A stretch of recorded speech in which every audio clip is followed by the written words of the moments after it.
Shalom. Kurang kedengeran suaranya sekali lagi. Shalom.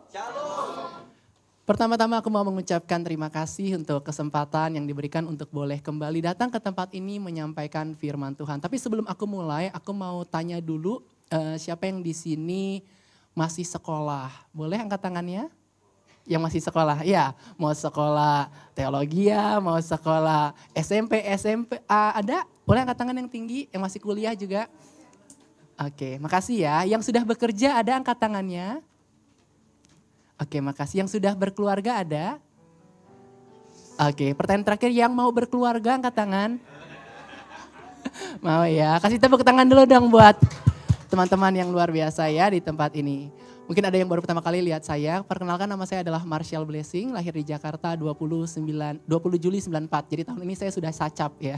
Saya sudah 30 tahun ya, dan bersyukur karena masih diberikan kesehatan dan kesempatan untuk menyampaikan firman Tuhan hari ini. Siapa yang di sini siap dengerin firman Tuhan? Kalau siap, yuk boleh kita keluarkan Alkitab kita. Kita siapkan juga buku catatan, karena dengan mencatat firman Tuhan kita akan mengingat. Dengan mengingat kita akan lebih mudah untuk menceritakannya kepada orang-orang yang ada di sekitar kita.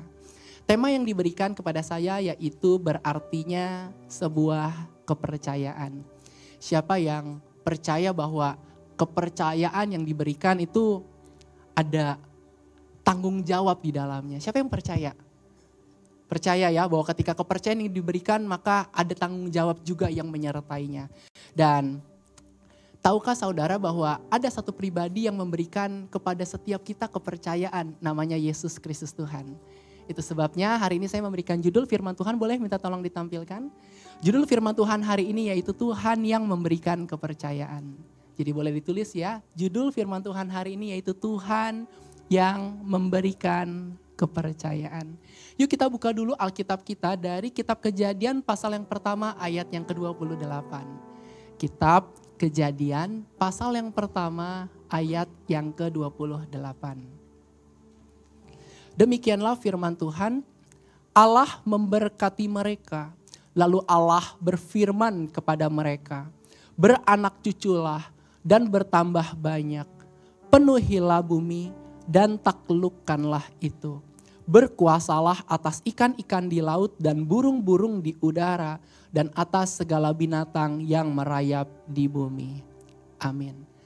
Saudara-saudara, kita bersyukur ya kalau hari ini kita masih diberikan kesehatan dan juga kesempatan untuk dapat datang beribadah dan mendengarkan kebenaran firman Tuhan. Tahukah saudara bahwa ayat firman Tuhan yang baru saja kita baca ini sebenarnya dilatar belakangi oleh perbuatan yang Tuhan telah lakukan. Apa itu? Di mana Tuhan menciptakan manusia pertama menurut gambar dan rupanya. Dan dalam ayat ini kita dapat melihat bahwa setelah Tuhan menciptakan manusia pertama menurut gambar dan rupanya, maka Allah atau Tuhan itu memberkati ciptaannya, yaitu manusia. Tidak hanya memberkati ciptaannya manusia yang adalah laki-laki dan perempuan, tetapi Tuhan juga memberikan perkataannya, memberikan firman-Nya kepada manusia itu. Apa yang Tuhan katakan? Tuhan berkata di dalam ayat yang ke-28, lalu Allah berfirman kepada mereka, beranak cuculah dan bertambah banyak. Dengan kata lain Tuhan menghendaki manusia itu memiliki keturunan.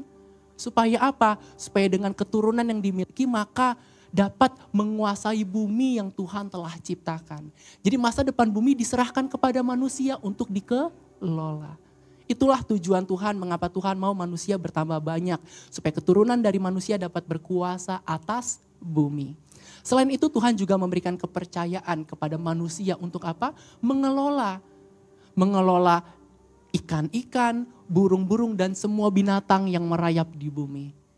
Yang hendak ditekankan dalam ayat ini adalah Tuhan memberkati ciptaannya, yaitu manusia. Dan memberikan kepercayaan kepada manusia untuk menguasai bumi dan hewan. Melalui kisah ini kita bisa belajar ya saudara bahwa Tuhan adalah pribadi yang memberikan kepercayaan kepada manusia yang adalah ciptaannya. Di mana masa depan bumi diserahkan kepada manusia untuk dikelola. Ketahuilah bahwa setiap kita adalah ciptaan Tuhan, setuju? Jadi kalau kita di scan nih, tulisannya apa? Made in Christ. Iya, Kalau kita beli barang aja ada kan made in apa gitu. Nah kalau kita nih manusia made in Christ. Diciptakan oleh Kristus. Wah berharga banget. Unik, dikasihi. Ya itulah ciptaan Tuhan, betul? Tahan dulu ya di sini slide-nya, jangan di next. Thank you. Lalu dari kisah ini kita bisa belajar bahwa karena kita semua adalah ciptaan Tuhan, maka setiap kita pun diberikan kepercayaan oleh Tuhan, betul? Sebagai manusia itu. Ketika kita menyadari bahwa ada kepercayaan yang Tuhan telah berikan dalam hidup kita, maka seharusnya kita menjadi pribadi yang mengucap syukur kepada Tuhan. Karena ada kepercayaan yang Tuhan kasih, ada tanggung jawab yang Tuhan boleh beri dalam hidup kita. Tidak hanya ucapan syukur, tetapi kesadaran bahwa Tuhan telah memberikan kepercayaan kepada kita seharusnya membuat kita juga mau mengelola, menjalankan, bertanggung jawab dengan apa yang Tuhan telah percayakan. Saudara-saudara, Tuhan memberikan kepercayaan kepada kita. Lalu yang menjadi pertanyaan adalah apa sajakah kepercayaan yang Tuhan berikan kepada kita? Kalau kita membaca Alkitab lebih lanjut, maka kita dapat menemukan paling tidak 3 kepercayaan yang Tuhan berikan kepada kita manusia. Yang pertama, Tuhan memberikan kita kepercayaan dalam hal mengembangkan talenta. Bisa dicatat ya, ini adalah hal pertama. Tuhan kasih kita kepercayaan untuk mengembangkan talenta yang Ia percayakan. Nanti saya akan jelaskan di dalam Injil Matius pasal yang ke-25 ayat yang ke-14 sampai yang ke-16. Yang kedua, Tuhan memberikan kita kepercayaan dalam hal menggunakan waktu. Ini adalah kepercayaan berikutnya yang Tuhan juga berikan dalam kehidupan setiap manusia. Dapat kita lihat nanti di dalam surat Efesus pasal yang ke-5, ayat yang ke-15 dan 16. Dan yang ketiga, Tuhan memberikan kita kepercayaan dalam menjalankan panggilannya. Dapat kita lihat nanti di dalam kitab Yunus pasal yang pertama, ayat yang kedua dan yang ketiga. Saudara-saudara, tujuan saya datang ke tempat ini yaitu untuk menyampaikan kebenaran firman Tuhan. Supaya pada akhirnya setiap kita tidak hanya mengetahui, tetapi menjadi pelaku firman Tuhan. Siapa yang di sini siap dengerin firman Tuhan? Colek kiri kanan bilang, fokus. Fokus ya, fokus ya. Kalau ngomong fokus langsung ingatnya, wah ucus gitu ya. Saudara-saudara, Tuhan memberikan kepercayaan kepada kita. Lalu yang menjadi pertanyaan, apa sajakah kepercayaannya itu? Yang pertama, Tuhan memberikan kita kepercayaan dalam hal mengembangkan talenta. Pastinya setiap perkataan, setiap firman yang diucapkan dari mimbar harus ada dasarnya. Betul ya? Dasar iman kekristenan setiap pengikut Kristus yaitu firman Tuhan yang terdapat dalam Alkitab. Yuk kita buka dulu dasarnya dari Injil Matius pasal yang ke-25. Injil Matius pasal yang ke-25 ayat yang ke-14 sampai ayat yang ke-16. Injil Matius pasal yang ke-25 ayat yang ke-14 sampai ayat yang ke-16. Dikatakan sebab hal kerajaan sorga sama seperti seorang yang mau bepergian ke luar negeri, yang memanggil hamba-hambanya dan mempercayakan hartanya kepada mereka. Yang seorang diberikannya 5 talenta, yang seorang lagi 2, dan yang seorang lain lagi 1. Masing-masing menurut kesanggupannya lalu ia berangkat. Segera pergilah hamba yang menerima 5 talenta itu. Ia menjalankan uang itu lalu beroleh laba 5 talenta. Ayat-ayat firman Tuhan yang baru saja kita baca ini saudara sebenarnya dilatar belakangi oleh suatu kisah. Di mana pada waktu itu Yesus memberikan pengajaran kepada para pengikutnya, kepada murid-muridnya di Bukit Zaitun. Dan ini adalah salah satu pengajaran yang Yesus sampaikan kepada murid-muridnya pada waktu itu. Yesus mengajar tentang apa sih? Yesus mengajarkan murid-muridnya mengenai perumpamaan tentang talenta. Mungkin kita sering mendengar kata talenta dan mungkin ada di antara kita yang masih belum paham apa sih itu talenta. Talenta melambangkan semua sumber daya, kemampuan, waktu dan kesempatan untuk melayani Tuhan ketika murid-muridnya masih berada di dalam bumi ini. Talenta adalah sesuatu yang Tuhan percayakan untuk dikembangkan, sesuatu untuk dijalankan. Sumber daya, kemampuan itu Tuhan berikan dan Tuhan mau kita mengembangkannya. Talenta dianggap oleh Tuhan sebagai sesuatu yang dipercayakan kepada murid-muridnya dan murid-muridnya bertanggung jawab untuk mengelola sebijaksana mungkin. Ketahuilah bahwa setiap kita adalah murid-murid Kristus. Dengan kata lain, ayat-ayat ini juga berlaku di dalam kehidupan kita. Tuhan juga memberikan kita kepercayaan dalam hal mengembangkan talenta. Ada 3 ayat yang tadi kita sudah baca dan di setiap ayat ada hal-hal yang bisa kita pelajari. Kalau saudara-saudara lihat di ayat yang ke-14, boleh di backslide. Dikatakan, sebab hal kerajaan sorga sama seperti seorang yang mau bepergian ke luar negeri yang memanggil hamba-hambanya dan mempercayakan hartanya kepada mereka. Artinya apa? Tuhan memberikan kepercayaan, memberikan talenta kepada hamba-hambanya. Kepada setiap hamba yang dimiliki. Jadi di tempat ini jangan ada yang merasa bahwa nggak punya talenta. Karena setiap kita di tempat ini telah diberikan talenta oleh Tuhan. Itu dulu yang pertama, oke? Jadi jangan merasa bahwa Tuhan mah cuma kasih talenta buat dia, buat teman saya, buat ayah saya, buat anak saya. Tapi setiap kita diberikan talenta oleh Tuhan. Di ayat yang ke-15, yang seorang diberikannya 5, yang seorang lagi 2, dan yang seorang lain lagi 1. Jadi kalau Tuhan ini punya 3 hamba, semuanya kebagian talenta. Ada yang 5, ada yang 2, ada yang 1. Kok beda-beda sih? Kok gak fair banget tuannya? Harusnya kan kalau kasih yang sama dong biar adil semua. Di ayat yang ke-15 dikatakan masing-masing menurut kesanggupannya. Lalu ia berangkat. Jadi Tuhan itu tahu seberapa besar kapasitas seseorang untuk diberikan suatu talenta. Mungkin ada di antara kita yang punya talentanya 1. Mungkin ada di antara kita yang punya talentanya 2. Mungkin ada ya di antara kita yang punya talentanya 5. Makanya orang suka bilang, multi talent. Saya kemarin habis pelayanan di satu tempat, saya bikin balon gitu ya untuk acara ulang tahun, lalu saya di situ juga main musik, lalu di situ saya juga berdoa. Ada orang bilang sama saya, wah Marshall kamu multi talent banget. Saya bilang saya bukan multi talent, saya multifunction. Saya bilang kayak gitu.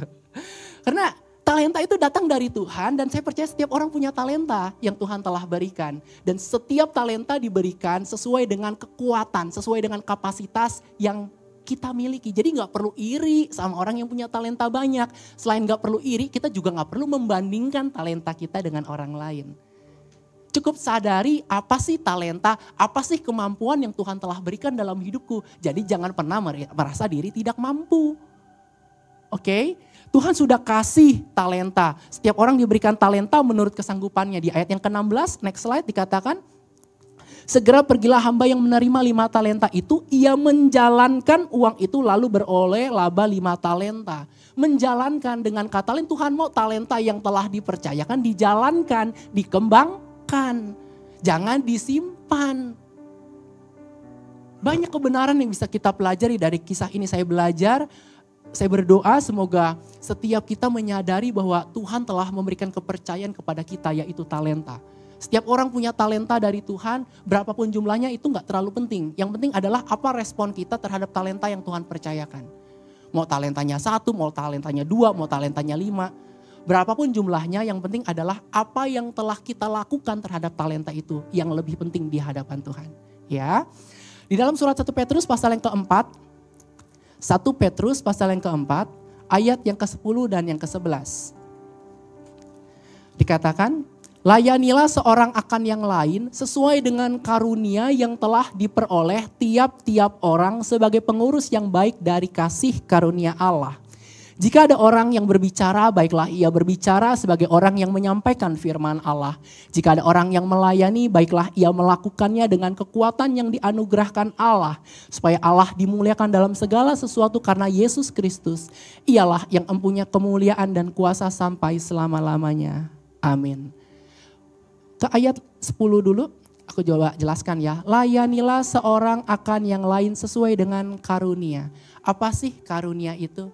Karunia adalah kesanggupan, kemampuan, kekuatan yang diberikan oleh Roh Kudus kepada setiap orang percaya. Di mana kemampuan itu diberikan supaya setiap umat Tuhan dapat menguatkan umat Tuhan yang lainnya. Bahkan dengan kemampuan itu Tuhan mau digunakan untuk menunjukkan bahkan mengungkapkan kasih Tuhan kepada sesama. Jadi talenta itu diberikan untuk tujuan, ada tujuannya. Bukan untuk gaya-gayaan, bukan untuk adu hebat. Gue bisa ini, lu bisa apa? Cuma bisa itu, cuma bisa 1. Bisa main musik sambil nyanyi, suaranya bagus.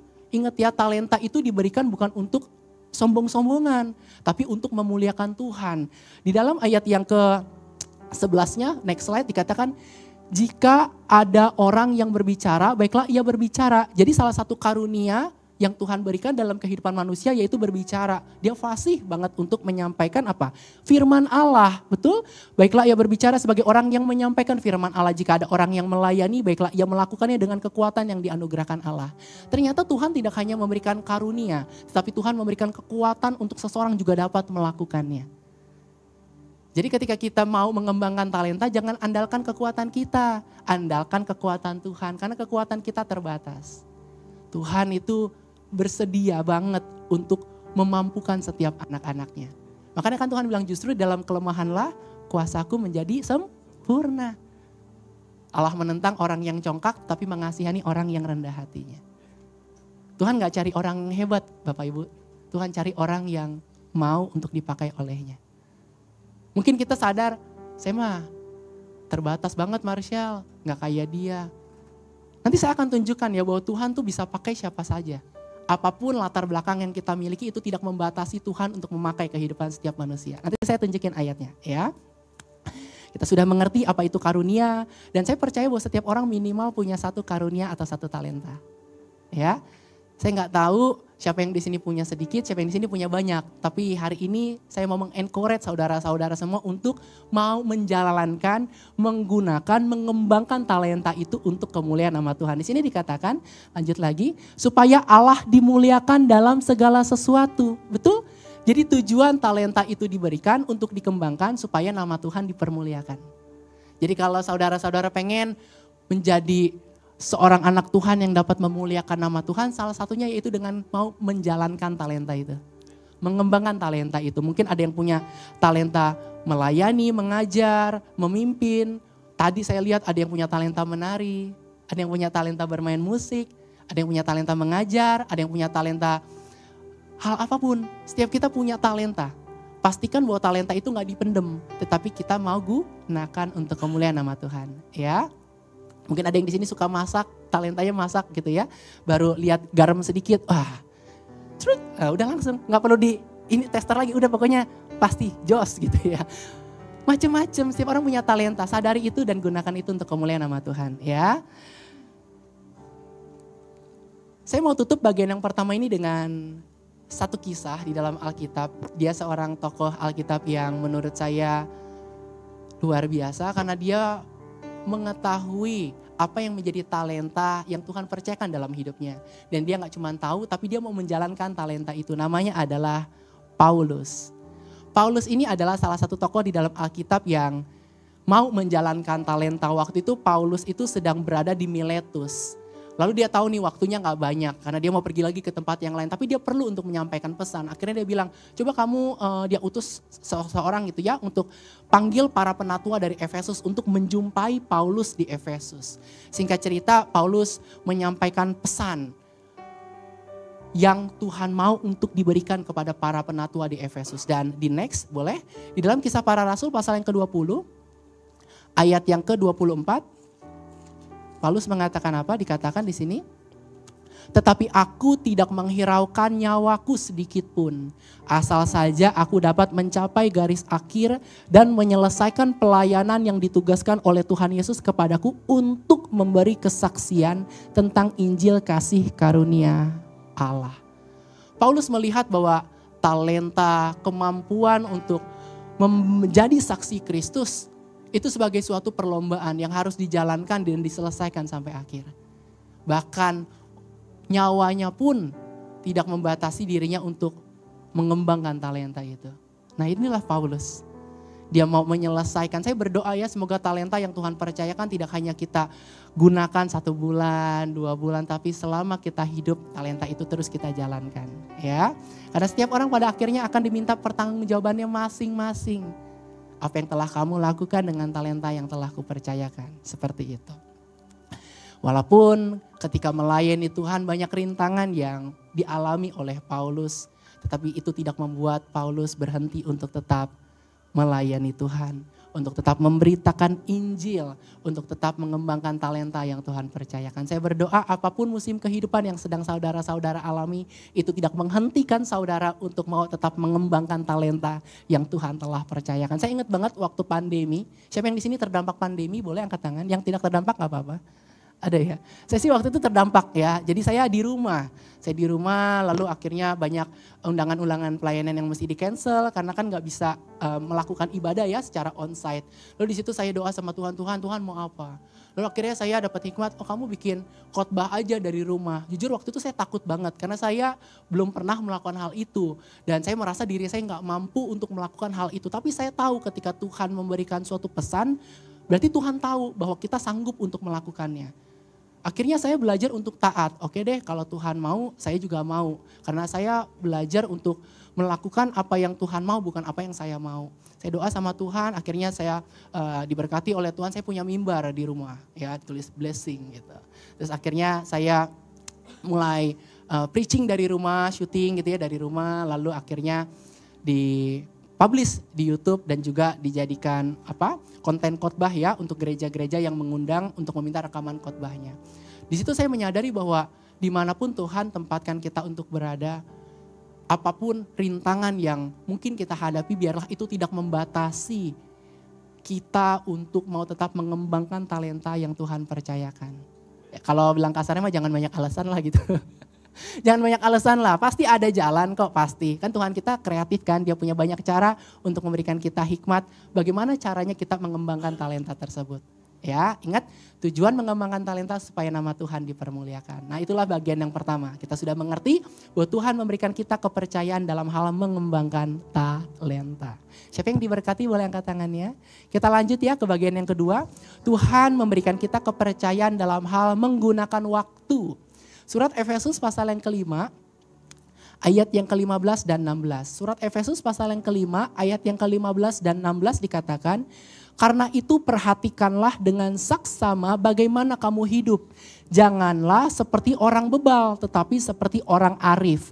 Dan pergunakanlah waktu yang ada, karena hari-hari ini adalah jahat. Ayat-ayat firman Tuhan yang baru saja kita baca ini sebenarnya dilatar belakangi oleh nasihat yang diberikan oleh Rasul Paulus kepada jemaat di Efesus untuk hidup sebagai anak-anak terang. Dan dalam ayat ini kita dapat melihat isi nasihat selanjutnya yang diberikan oleh Rasul Paulus kepada jemaat di Efesus supaya apa? Supaya jemaat di Efesus mau memperhatikan dengan baik cara hidup mereka.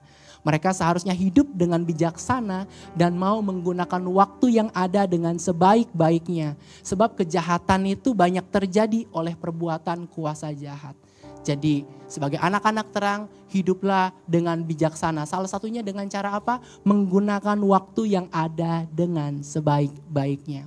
Melalui kisah ini kita bisa belajar bahwa melalui Rasul Paulus, Tuhan berbicara kepada jemaat di Efesus untuk mau menggunakan waktu dengan sebaik-baiknya. Ada kepercayaan yang diberikan untuk menggunakan waktu yang ada. Mungkin jemaat di Efesus gak tahu seberapa banyak waktu itu ada dalam hidup mereka. Tapi yang pasti Tuhan mau mereka menggunakan setiap waktu, setiap kesempatan yang ada dengan bertanggung jawab.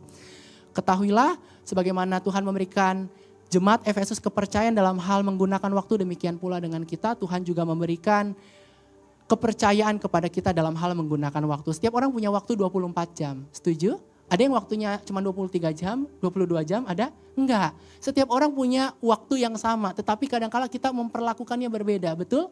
Ada yang mungkin lebih banyak menggunakan waktu untuk berdoa, ada. Ada yang menggunakan waktu lebih banyak untuk baca Alkitab, ada. Ada yang menggunakan waktu untuk berolahraga, ada. Yang menggunakan waktu untuk bekerja, ada yang menggunakan waktu untuk hobi. Mungkin dia berenang, dia main pingpong. Pokoknya dia hobinya apa? Lari, nge-gym, fitness. Setiap orang punya waktu yang sama. Tetapi Tuhan mau setiap waktu yang Tuhan percayakan digunakan dengan sebaik-baiknya. Karena waktu yang sudah berjalan gak bisa ditarik mundur Bapak Ibu. Makanya ada istilah orang bilang time is money, betul ya? Waktu adalah uang. Buat orang yang berjualan biasa gitu, time is money, dia gak mau buang-buang waktu. Dan jangan menyia-nyiakan waktu atau kesempatan yang ada.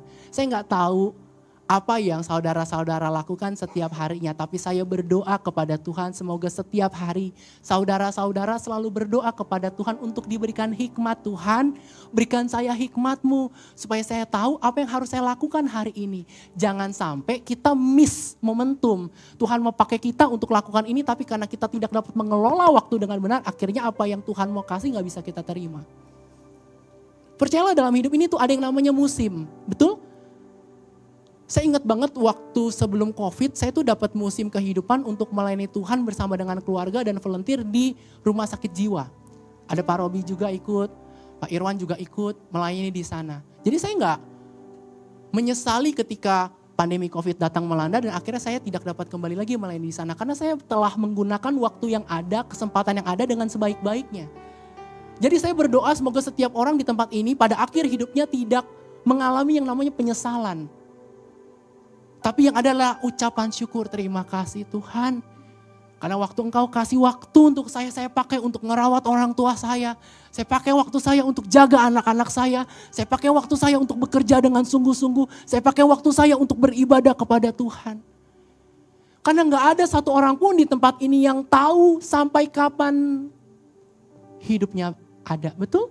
Hari ini kita bisa ada tapi hari depan kita gak ada yang tahu. Itu alasannya kita perlu terus berhati-hati. Menjaga hidup kita dengan sebaik-baiknya. Hidup ini harus jadi berkat. Saya ketemu sama banyak orang. Dari berbagai status, dari berbagai latar belakang mereka. Setiap kali saya ngobrol sama mereka.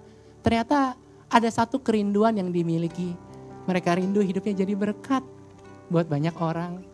Karena kita percaya bahwa segala hal yang kita miliki di dalam dunia ini bukanlah milik kita.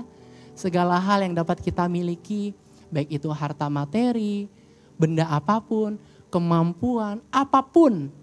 Kecantikan, kepintaran, kegantengan, keahlian itu semua titipan Tuhan, betul? Dan kapanpun Tuhan bisa ambil itu dalam hidup kita. Ingat kisah Ayub? Itu contoh yang membuktikan bahwa Tuhan yang memberi, Tuhanlah yang mengambil. Terpujilah nama Tuhan. Hanya orang yang menyadari bahwa semuanya milik Tuhanlah yang bisa berkata seperti itu. Kalau menyadari bahwa itu miliknya dia, pasti sulit untuk melepaskan, betul? Nggak rela, karena menganggap itu punya pribadi. Waktu adalah salah satu hal yang Tuhan percayakan. Saya berdoa setiap kita mau menggunakan waktu yang ada dengan sebaik-baiknya. Lalu pertanyaannya, oke Marshall, saya sudah paham bahwa Tuhan kasih kepercayaan dalam hidup saya untuk menggunakan waktu yang ada. Lalu apa yang perlu saya lakukan? Di dalam surat Galatia pasal yang ke-6 ayat yang ke-10. Surat Galatia pasal yang ke-6 ayat yang ke-10 dikatakan, karena itu, selama masih ada kesempatan bagi kita, marilah kita berbuat baik kepada semua orang. Tetapi terutama kepada kawan-kawan kita seiman. Jadi kalau saudara-saudara pengen tahu, oke, waktu yang Tuhan beri harus saya gunakan untuk apa? Jelas banget karena itu selama masih ada kesempatan, selama masih ada waktu bagi kita, marilah kita berbuat baik. Jadi pastikan waktu-waktu yang Tuhan percayakan kita gunakan untuk melakukan perbuatan yang baik.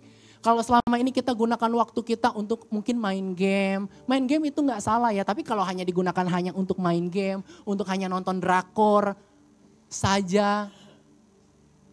Dan akhirnya kita mengabaikan apa yang jauh lebih penting. Saya berdoa makanya Tuhan kasih kita hikmat supaya waktu yang ada dapat kita gunakan dengan sebaik-baiknya. Kenapa sih ada orang yang tetap bisa konsisten baca Alkitab, ada orang yang mungkin bolong-bolong baca Alkitab, itu bukan salah Alkitabnya, bukan salah waktunya juga, salah seseorang di dalam menentukan prioritas. Karena saya percaya apa yang kita anggap penting maka kita akan luangkan waktu untuk hal itu, betul? Contoh, saudara bekerja, mau ketemu sama partner atau mau ketemu sama customer, jam 10 ya. Pasti kan saudara akan berusaha kan untuk gak telat, prepare sebaik-baiknya. Jadi semua tergantung kepada prioritas kita. Saya percaya ketika saudara-saudara menjadikan Tuhan Yesus sebagai prioritas, pasti akan ada waktu terbaik yang akan diluangkan untuk bersekutu dengan Tuhan. Ya. Nah di ayat ini dikatakan karena itu selama masih ada kesempatan bagi kita, marilah kita berbuat baik kepada semua orang. Alkitab mengajarkan supaya setiap pengikut Kristus melakukan perbuatan yang baik bukan hanya kepada orang Kristen saja. Tetapi melakukan perbuatan yang baik kepada semua orang. Siapa itu semua orang? Ayah, ibu, papa, mama, anak-anak, kakak, adik, rekan bisnis, driver online, Pak Satpam. mertua, mantu. Nah itu kan juga orang ya. Lakukan perbuatan yang baik kepada semua orang. Ini penting. Karena kadang-kala orang hanya mau berbuat baik kepada orang yang baik kepada dirinya. Orang hanya mau berbuat baik kepada orang yang dapat menguntungkan dirinya. Ini dunia. Tapi kita bukan anak dunia, kita anak-anak Tuhan, made in Christ. Artinya cara hidup kita harus sesuai dengan kehendak Tuhan. Kita dijahatin sama orang, mungkin kita difitnah, kita mungkin ditipu sama orang. Tapi kita mau tetap menunjukkan kasih kepada orang itu. Karena Tuhan berkata kan, ampunilah sesama manusia seperti kamu mengampuni dirimu sendiri. Lepaskan pengampunan, doakan, tetap tunjukkan kasih. Sulit Marshall, ya saya tahu sulit. Makanya kita gak bisa lakukan ini dengan kekuatan kita sendiri. Kita butuh Tuhan, kita butuh Roh Kudus untuk memampukan. Tapi sulit bukan berarti tidak bisa untuk dilakukan. Minta hikmat sama Tuhan. Landasan kita untuk mengasihi, landasan kita untuk berbuat baik bukanlah dilandaskan atas apa yang orang lakukan kepada kita.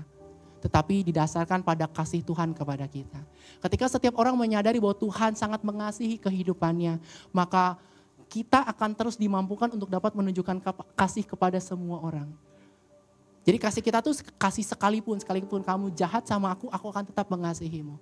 Mungkin ada di antara saudara-saudara yang masih tinggal sama mertua. Wah itu gak gampang tuh. Ini bukan pesan sponsor, tapi saya mengerti hal itu gak mudah. Karena ada perbedaan budaya, betul? Ada perbedaan karakter. Mungkin ada yang udah jadi mertua punya mantu. Wah ngadepin mantu tuh, wah. Gitu ya, gemes gitu ya. Atau mungkin ada yang baru masuk ke dalam pekerjaan yang baru. Bertemu dengan budaya yang baru, bos. Ketemu sama atasan, ketemu sama bawahan, ketemu sama sampingan gitu ya. Nggak mudah kita untuk tetap berbuat baik, tapi saya percaya Tuhan mau kita menggunakan waktu yang ada untuk berbuat baik kepada semua orang. Ya, kita bisa memberikan pertolongan dalam hal apa? Dalam hal waktu, kita bisa luangkan waktu kita bisa berikan tenaga, ide, perhatian, bahkan berkat secara materi bagi setiap orang-orang yang membutuhkannya. Di dalam Injil Matius pasal yang kelima ayat yang ke-16, Injil Matius pasal yang kelima ayat yang ke-16. Dikatakan, demikianlah hendaknya terangmu bercahaya di depan orang supaya mereka melihat perbuatanmu yang baik dan memuliakan Bapamu yang di sorga. Sadari kita adalah garam dan terang dunia. Terang hidup kita akan dapat terlihat melalui perbuatan baik yang kita lakukan.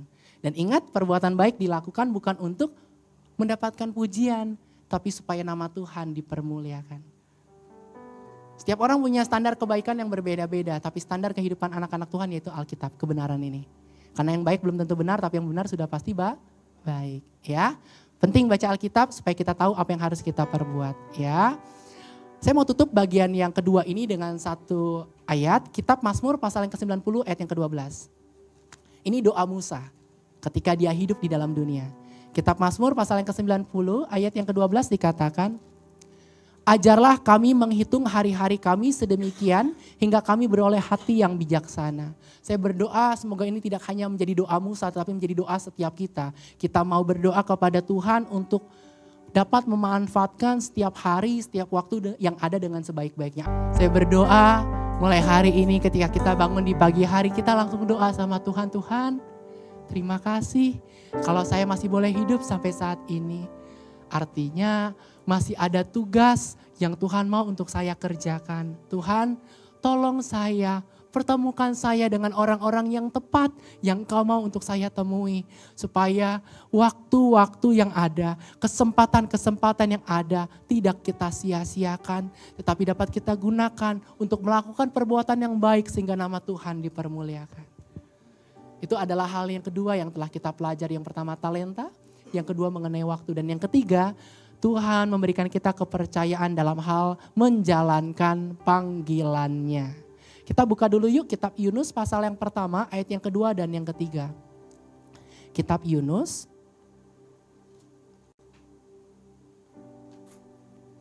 pasalnya yang kedua, pasal yang pertama, ayat yang kedua dan yang ketiga dikatakan, bangunlah, pergilah ke Niniwe, kota yang besar itu, berserulah terhadap mereka karena kejahatannya telah sampai kepadaku. Tetapi Yunus bersiap untuk melarikan diri ke Tarsis, jauh dari hadapan Tuhan.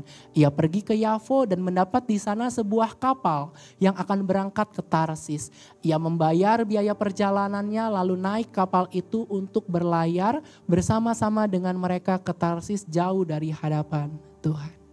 Ayat-ayat yang baru saja kita baca ini saudara-saudara sebenarnya dilatar belakangi oleh firman Tuhan atau perkataan yang Tuhan berikan kepada seorang nabinya yang bernama Yunus. Dan dalam ayat ini kita dapat melihat isi perkataan Tuhan di mana Tuhan memberikan tugas, memberikan kepercayaan, memberikan panggilan kepada Yunus untuk apa? Untuk pergi ke suatu kota yang bernama Niniwe. Kalau kita lihat di sini ayat yang kedua, bangunlah pergilah ke Niniwe. Jadi ada tugas, betul ya? Ada suatu panggilan yang Tuhan berikan untuk Yunus ini pergi ke suatu kota yang bernama Niniwe, kota yang besar itu. Artinya kota Niniwe itu besar. Bukan kota yang kecil. Berserulah terhadap mereka. Jadi Tuhan mau Yunus itu pergi ke sana untuk apa? Untuk mengingatkan Niniwe bahwa Tuhan akan menghukum mereka karena dosa-dosa yang telah dilakukan. Tujuannya apa? Dengan diingatkan mereka bertobat. Karena Tuhan tuh mengasihi setiap orang. Tuhan memberikan kesempatan untuk setiap orang itu berbalik kepadanya. Nah, Niniwe itu adalah ibu kota Asyur. Suatu bangsa yang kejam dan dursila. Jadi ini bukan kota yang baik penduduknya, tetapi orang-orang yang ada di sana itu sering melakukan kejahatan. Jadi inilah yang menjadi dasar kenapa Yunus akhirnya gak mau melakukan hal itu. Karena buat Yunus orang jahat emang pantas dapat hukuman Tuhan. Syukurin. Biar tahu rasa. Makanya Yunus ini apa? Yunus ini pergi, betul? Dikatakan di ayat yang ketiga, tetapi Yunus bersiap. Bersiap untuk apa? Untuk melarikan diri. Dia kabur dari panggilan yang Tuhan percayakan dalam hidupnya. Dia pergi ke Tarsis. Marshall, Tarsis itu ada di mana? Tarsis itu adalah sebuah kota di barat daya Spanyol, sekitar 4.000 km dari Israel. Tarsis merupakan tempat terjauh ke arah yang berlawanan dengan Niniwe. Jadi kalau Tuhan suruh Yunus ke sana tuh, ke Niniwe, dia ke sana tuh. 4.000 kilometer. Jauhnya dari Israel. Yunus menganggap bahwa dengan lari, dengan kabur, maka panggilan yang Tuhan berikan itu bisa berhenti dalam hidupnya. Tapi ketahuilah bahwa di dalam Tuhan tidak ada yang dapat kita sembunyikan. Tuhan tahu dimanapun kita berada dan panggilan Tuhan itu akan terus datang. Melalui kisah ini kita bisa belajar bahwa Tuhan memberikan kepercayaan kepada Yunus dalam hal menjalankan panggilannya. Biarlah tidak hanya Yunus, tetapi setiap kita pun juga mau menjalankan panggilan Tuhan dalam hidup ini. Ya, sebagaimana Tuhan memberikan kepercayaan dalam hidup Yunus untuk menjalankan panggilan, demikian pula dengan kita, Tuhan juga mau memberikan kita kepercayaan dalam hal menjalankan panggilannya. Kita bisa belajar bahwa panggilan Tuhan ternyata dapat ditolak. Tapi Tuhan mau setiap anak-anaknya tidak menolak panggilan itu. Oke, panggilan Tuhan bisa ditolak, namun sebagai anak-anak Tuhan kita seharusnya tidak menolaknya. Jadi saya berdoa setiap kita mengetahui apa yang menjadi panggilan Tuhan dalam hidup kita. Dan tidak hanya tahu, tapi mau menjalankan panggilan Tuhan tersebut. Supaya hidup kita bisa jadi berkat buat banyak orang. Di dalam kitab Kisah Para Rasul pasal yang ke-9, ayat yang ke-15 dan 16. Kitab Kisah Para Rasul pasal yang ke-9, ayat yang ke-15 dan 16. Sebelum saya baca ayat-ayat ini, saya mau jelaskan dulu bahwa waktu itu ada seorang anak Tuhan yang bernama Ananias. Ini bukan Ananias dan Safira ya, beda. Jadi ini namanya Ananias. Nah, Ananias ini orang yang mengasihi Tuhan. Nah, waktu itu dia mendapatkan pesan dari Tuhan. Di mana Tuhan mau Ananias itu menjumpai seseorang yang bernama Saulus. Untuk mendoakan Saulus supaya Saulus sembuh. Dan Tuhan pun berkata seperti ini kepada Ananias. Kita lihat ya di dalam ayat yang ke-15 dan ayat 16. Tetapi firman Tuhan kepadanya. Jadi ini perkataan Tuhan yang diberikan kepada Ananias. Pergilah sebab orang ini adalah alat pilihan bagiku. si Saulus itu, untuk memberitakan namaku kepada bangsa-bangsa lain serta raja-raja dan orang-orang Israel. Aku sendiri akan menunjukkan kepadanya betapa banyak penderitaan yang harus ia tanggung oleh karena namaku. Jadi melalui Ananias, Tuhan memberikan panggilan di dalam kehidupan Saulus yang kita kenal dengan sebutan Paulus. Betul? Siapa itu Saulus? Saulus itu adalah penganiaya umat Tuhan. Dia suka nangkep-nangkepin orang-orang Kristen, dimasukin ke dalam penjara seperti itu. Dan waktu itu Saulus mengalami perjumpaan dengan Tuhan di Damsyik. Nah, perjumpaan itulah yang mengubah kehidupan si Saulus itu. Saulus akhirnya gak bisa ngelihat, beberapa hari dia ada di satu rumah, firman Tuhan datang kepada si Ananias untuk datangin. Awalnya Ananias juga bergumul, datangin apa enggak ya. Karena dia tahu siapa itu Saulus. Dia datang untuk menganiaya umat Tuhan. Tapi di sini kita bisa melihat bahwa apapun latar belakang kehidupan seseorang, Tuhan dapat memakai kehidupannya. Saya nggak tahu apa yang menjadi latar belakang kehidupan Bapak, Ibu, saudara-saudara di tempat ini. Mungkin ada yang ngerasa saya emang nggak layak, Marcia. Saya aja kamu lihatnya baik. Kamu nggak tahu kan saya ini penjahat loh, Marcia. Saya pernah keluar dari penjara. Saya pernah ditangkap. Saya dijauhi dari keluarga. Saya bukan dari latar belakang orang yang berada. Saya orang yang saya korban pelecehan. Saya nggak punya latar belakang yang pantas membuat saya menjadi seorang pelayan Tuhan. Tapi dari kisah ini kita bisa belajar bahwa Tuhan dapat memakai siapapun yang Tuhan kehendaki sebagai alatnya. Jadi jangan ada yang merasa minder, jangan ada yang ngerasa diri, aku nggak bisa dipakai sama Tuhan.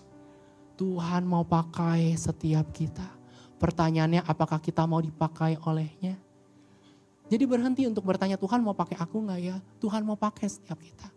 Pertanyaannya apakah kita mau dipakai oleh Tuhan menjadi alatnya? Panggilan itu datang. Ada respon. Kita mau angkat, kita mau diemin, atau kita mau reject. Tapi yang saya tahu panggilan Tuhan itu akan terus masuk di dalam hati setiap orang. Sampai orang itu mengerjakan panggilan Tuhan. Seperti Yunus gak bisa lari dia. Dia mau lari kemana, Tuhan bekerja. Dan ketika kita menolak untuk menjalankan panggilan Tuhan, pasti akan ada sesuatu yang kita alami saudara, pasti. Dan itu berdampak gak hanya bagi kita, tapi bagi orang-orang yang ada di sekitar kita. Jadi penting banget untuk menjalankan panggilan Tuhan. Dan ketika kita menjalankan panggilan Tuhan, penderitaan dapat dialami. Mungkin kita dikucilkan, kita diledekin, so suci, yang lain tuh juga begitu, gak usah lurus-lurus banget lah. Mungkin kita bisa mengalami penganiayaan, baik secara jasmani maupun secara mental. Kita bisa mengalami ancaman, tetapi janganlah menyerah sebab Tuhan ada untuk menyertai anak-anaknya. 2 ayat lagi, surat Roma pasal yang pertama, ayat yang pertama. Surat Roma pasal yang pertama, ayat yang pertama, saya undang tim musik boleh maju ke depan, udah di depan. Oke. Dikatakan dari Paulus, hamba Kristus Yesus, yang dipanggil menjadi rasul dan dikuduskan untuk memberitakan Injil Allah. Lihat, surat Paulus kepada jemaat di Roma, dari Paulus, hamba Kristus Yesus yang dipanggil menjadi rasul dan dikuduskan untuk memberitakan Injil Allah. Saulus yang kita kenal dengan sebutan Paulus mengetahui apa yang menjadi panggilan Tuhan di dalam kehidupannya untuk memberitakan Injil Allah, menjadi saksi Kristus khususnya untuk orang-orang non-Yahudi dan juga kepada raja-raja. Dia tahu dan dia mau menjalankannya. Saya berdoa semoga setiap kita di tempat ini tidak hanya tahu, yang belum tahu saya doakan supaya tahu, yang udah tahu saya doakan supaya mau untuk menjalankan panggilan itu. Supaya hidup kita bisa jadi berkat bagi banyak orang. Ayat yang terakhir kitab Mazmur pasal yang ke-139, ayat yang ke-7 dan 8. Mazmur pasal yang ke-139, ayat yang ke-7 dan yang ke-8. Dikatakan, Kemana aku dapat pergi menjauhi rohmu, kemana aku dapat lari dari hadapanmu, jika aku mendaki ke langit, engkau ada di sana, jika aku menaruh tempat tidurku di dunia orang mati, di situ pun engkau. Ayat-ayat ini berbicara mengenai kemahahadiran dan kemahatauan Tuhan dalam kehidupan setiap umat manusia. Jadi Tuhan tahu segalanya. Mungkin orang lain gak tahu apa yang ada di dalam hati kita, tapi Tuhan mengetahuinya. Tuhan hadir di dalam segala musim kehidupannya. Saya berdoa semoga setiap kita mengetahui panggilan Tuhan dan mau menjalankan panggilan Tuhan itu di dalam kehidupan kita. Boleh di next slide. Inilah rangkuman dari apa yang kita pelajari hari ini. Apa sajakah kepercayaan yang Tuhan berikan kepada kita? Yang pertama, Tuhan memberikan kita kepercayaan dalam hal mengembangkan talenta. Tuhan mempercayakan kepada kita untuk menggunakan waktu dan juga menjalankan panggilannya.